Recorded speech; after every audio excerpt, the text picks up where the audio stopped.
Hey, what's up, y'all? It's Steve again, Harmless Rebel. Been slacking on my video duty, so I figured I'd knock one out real quick. Just gonna look at some of the high roller pressings I've gotten recently. As always, high roller just keeps killing it. They've been putting out some amazing stuff, some really rare stuff. So I've got a few new wave of British heavy metal albums, and then a few from a couple collections I'm just trying to round out. So just start off. These first few here are pretty obscure new wave of British heavy metal. Um, I was on Rockadrome, maybe one of those sites, and just wasn't seeing much. And usually, if I'm not seeing anything and I'm looking to get something new, I go and start looking at the new wave of British heavy metal stuff. And that's what led me to these. There were a few other ones that I checked out. Usually, with the new wave of British heavy metal stuff, especially the real obscure stuff, I like to sample it online. And all of these I sampled, and I was kind of impressed by. The only one I was somewhat familiar with is his first one, and the Bandits Crucifixion. And this album is a compilation of their singles and their EPs called After the Fox. One of their songs is The Fox. That was their first single. So the rest of it's After the Fox because most of these releases were after that single. Crucifixion is one of those bands that Aaron talks about. They were a single band. They had 2 or 3 singles and then a 3-song EP that they released. The singles you can get for relatively cheap, 25-30 bucks, which is decent for new wave British heavy metal singles. The EP is in the $150 to $200 range though. And all that stuff is on here. Some really good songs. All the stuff I sampled I really liked, and those songs are pretty much my favorite songs on the album here. I'm not a fan of this artwork. They have some really cool single covers, and one issue that I've always had with High Roller, they do really nice posters, but they always do posters of the album art. This time they didn't. They did 2 posters in this one. I'll actually pull them out because they're really cool. And it's of the single album covers as opposed to the compilation that they put together here. And as always, man, these things are full of stuff. A really cool booklet that kind of tells the story of the band. This one is probably my favorite poster of the 2. And it's Death with a 13 card. Really cool. And then the other single cover, or the other poster, again, very cool. I would have preferred if they would have done one of these as an album cover. I like both of these better than the album cover that they used.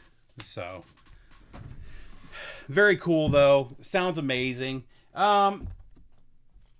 So the band, I don't know what, maybe proto speed metal.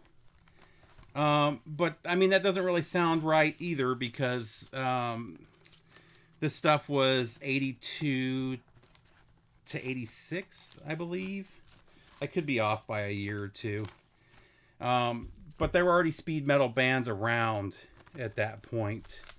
But that's what it sounds like to me for the most part. It's definitely not quite speed metal, a little more 70s sounding, but definitely has that early kind of speed metal feel. There's a couple songs on here where they're definitely going for the Bon Scott era AC/DC sound. It's not real obvious. You just kind of hear it in the back of your head a little bit. They were definitely listening to some Motorhead, as everybody was in England at this point, especially. And you definitely hear that in there. Very driving drums. Actually, the drums are probably the weakness of this band. He's a good drummer. The problem is the drums are always forward, and they sound real similar in a lot of the songs, which so after a few listens, it got kind of much. That being said, there's some killer songs on here. My favorites are Freeway, War Slaves, and then most of the B-side, Green Eyes, Moon Rising, or Jailbait. I don't remember which one it was. The riff is a Black Sabbath riff that they stole. This is one of those bands, though, that if you're really into new wave of British heavy metal, they're on comps. There's like 3 or 4 new wave of British heavy metal comps with this stuff on it. And then again, like I said, they had a few singles that were really popular. Definitely worth checking out. Not a must-have, but a very cool to have.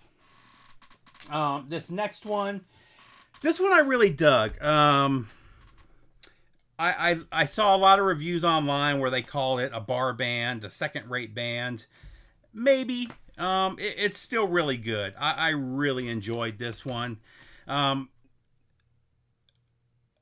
A hard rock Beatles cover is usually a sticking point for me.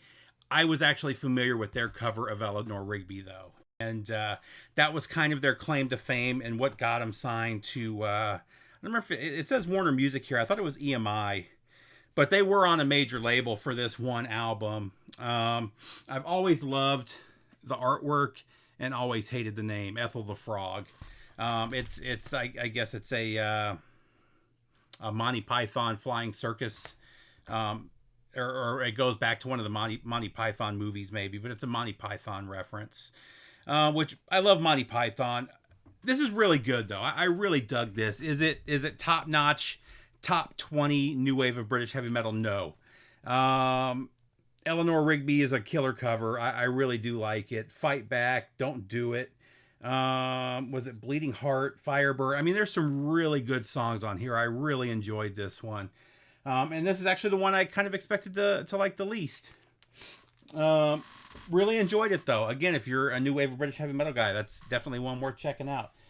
This next one is a must-have. I really, really dug this one. I wasn't sure what to think when I saw the album cover. It doesn't look like new wave of British heavy metal. But then it kind of does, It's kind of an interesting, apparently two earlier bands came together and created this band. And from what I understand, most of the songs off of this are from the 2 previous bands. It's really hard to describe this band. It's super, super, the original pressings of this are super rare. I don't know how many were pressed. They did 3 different album covers though, or 3 different colored album covers.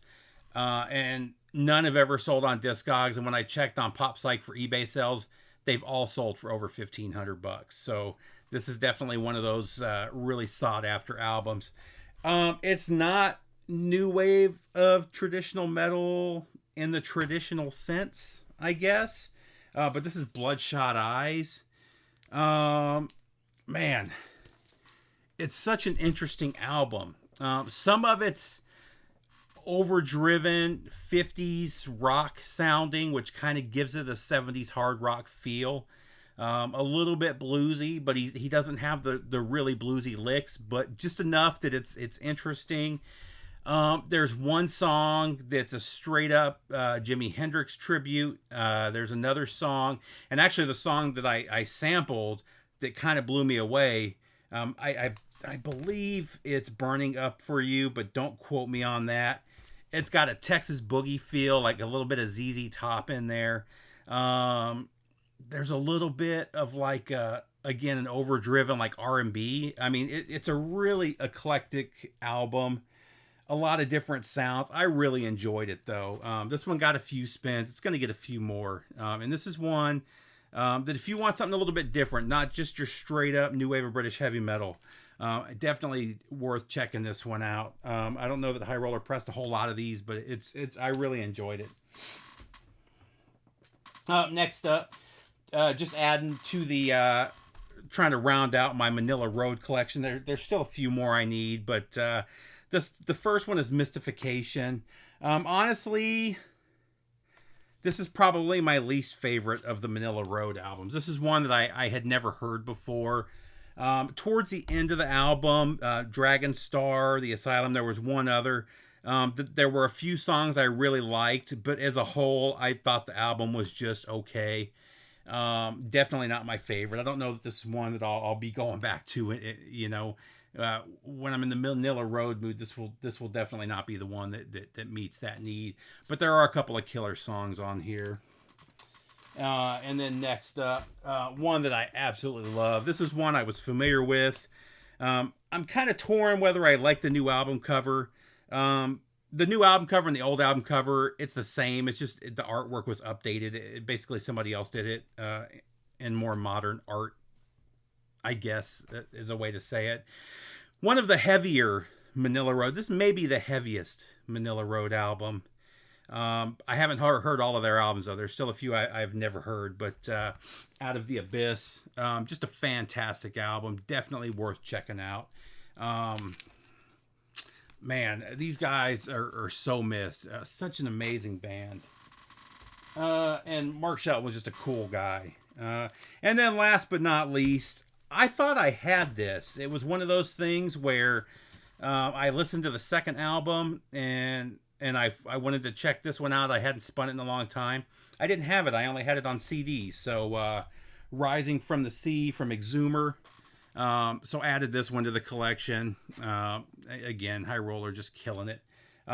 That's it though. Kept this one relatively short. Just wanted to show a few things and get a video post. Like I said, I've been real lazy about it. I've got a huge stack over there of stuff for videos, and I've just been, with everything going on around here lately, just haven't gotten around to it. Anyway, take care, guys. I'll see you soon. Subscribe, all that good stuff. Take care, VC.